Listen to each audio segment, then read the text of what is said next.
All right, welcome. What we're going to do here is lay out a really practical, step-by-step roadmap to get you and your family prepared for a long-term emergency.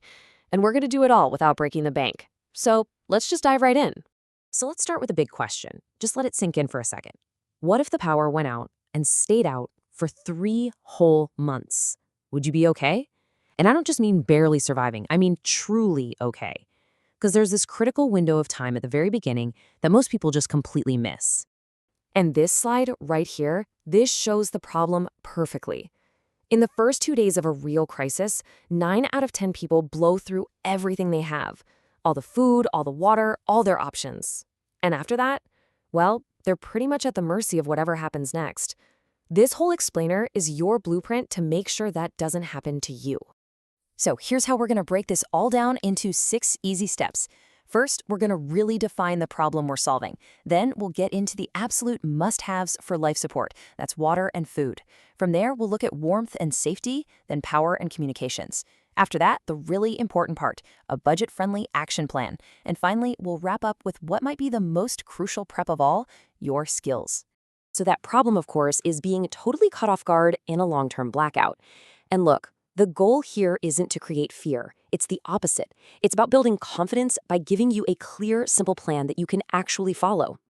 Now, let's get to the absolute foundation of all survival, water and food. We're tackling these first for a reason. They are the top priorities for staying alive, period. And as you're about to see, one of them is way, way more critical in the first few days. And that all boils down to this number, 3. At most, you have about 3 to 5 days without water before things get incredibly dangerous. I mean, you can go for weeks without food. It's not fun, but you can do it. But without water, your body just starts to shut down. That makes it priority number 1, no question. So your water plan needs to be solid. And the math is actually really simple. 1 gallon of water per person per day. So for 90 days, you're looking at 90 gallons each. You can store this in really affordable, tough containers from brands like Aquitainer or Reliance. But just storing water isn't enough, right? You also need a way to purify more water using a super reliable filter like a Life Straw or a Sawyer Mini, and you should always keep potable aqua tablets as a simple, foolproof backup. Okay, now for food. To get through 90 days, the average person needs a bare minimum of 135,000 calories. Whoa.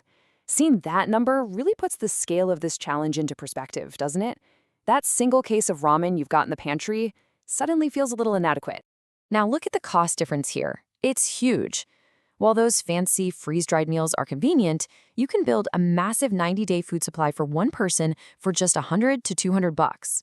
How? By using bulk staples like rice and beans. And if you store them correctly in Mylar bags to keep oxygen and moisture out, they can last for up to 30 years. This is, hands down, the most budget-friendly way to achieve long-term food security. Okay, with life support covered, we move on to that next layer of needs, managing your immediate environment. This really means staying warm, staying healthy, and just having the right tools on hand to solve problems as they pop up. And these are your low-cost, high-impact items. Those Mylar blankets, they can literally save your life by reflecting 90% of your body heat right back at you. A good multi-tool from Leatherman or Gerber is basically a toolbox in your pocket.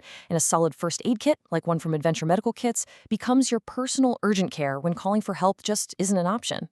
Next up are the systems that keep you safe and connected. You know, in a long-term outage, power and communication, they aren't luxuries. They are absolutely vital for getting information, for staying safe, and honestly, for keeping your morale from tanking. The key here is a system that is fuel-free and renewable. A solar generator from a brand like Jackery or Bluetti gives you silent, clean power for your critical devices. You want to pair that with efficient LED headlamps for hands-free light, and this is so important, a hand-crank weather radio to get those emergency NOAA broadcasts. That radio is your lifeline to the outside world. Okay, so we've covered a lot of what you need. Now let's talk about how you actually get it. This section is all about shifting our focus to a clear, simple plan that won't overwhelm you or, your wallet. The key, the whole secret, is to start small and just be consistent. In week 1, just focus on water. That's it. Get your containers and your filter. Week 2, go grab those bulk foods. Week 3 is for tools and first aid. And then in week 4, you can invest in a basic solar battery bank and a good flashlight. Breaking it down like this makes a huge goal feel so much more achievable. And for those of you thinking, that's great, but I live in a tiny apartment, I don't have space for all this, here are some fantastic hacks. Storing your food in Mylar bags inside stackable buckets is incredibly efficient. Those slim water jugs, they can slide right under a bed. The key is to think vertically and use all those overlooked spaces like the tops of closets or under your furniture. Now, this slide introduces a really interesting idea. The idea of a new economy.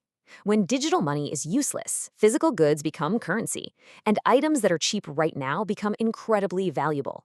Think about it. Coffee and tea aren't just drinks, they're huge morale boosters. Lighters provide fire, and soap or hygiene products, they become critical for health and preventing illness. These are small, low-cost investments now that could give you huge leverage later. Our final section, and this might be the most important one of all. You can have all the gear in the world, but if you don't actually know how to use it, it's just a pile of stuff. True preparedness is all about what you know and what you can do.